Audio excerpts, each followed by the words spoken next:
Halo halo, mambo vipi watu wangu?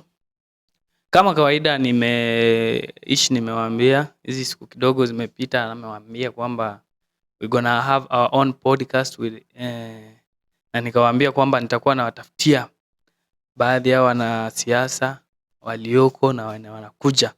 So far niko testing kwa venue yenye nataka podcast na first podcast nilikuwa nimetarajia sana ama nimetamani sana nianze na Daktari Wilberforce Mdenyo, mbunge wetu wa Funyula constituency.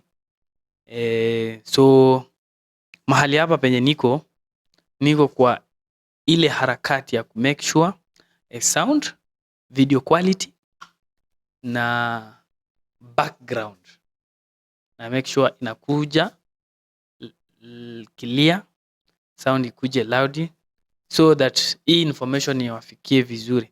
So nita make sure nimetafuta time, nimeongea na mheshimiwa atupe siku ambapo nitawaarifu pale wakati nitakuwa natoa poster. So make to sure umeingia pale YouTube, umesearch Hubs TV Show, subscribe, like, share. TikTok ni Hubs TV Show, bado follow me.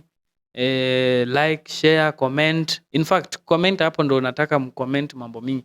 Then I think I'll use nitatumia hii video ili mnipe baadhi ya maswali ambao nitakuwa namuuliza mheshimiwa, baadhi ya changamoto ambazo unaziona kwamba mheshimiwa anafaa zishughulikie, mahali ambapo unaona kuna shida, ile ambao makosa amekufanyia na tumuulize kwa nini alikufanyia. So hii video nitapenda sana ikiingia pale TikTok, make sure una comment hizo issue zako, zile changamoto zako, ziwe mbaya ziwe mzuri. Tutakuwa tunafanya analysis, tunazianalyze tuone hii inafaa, hii haifai, na nitakuwa nazidi kumuuliza mheshimiwa. Bado hiyo siku ikifika nitakuwa na live pale TikTok kwa Hubs TV Show. So make sure umenifollow, umelike, umeshare so that by the time tunakuwa na upload na ingia TikTok live utapata that notification so that usibaki nyuma. Tengara.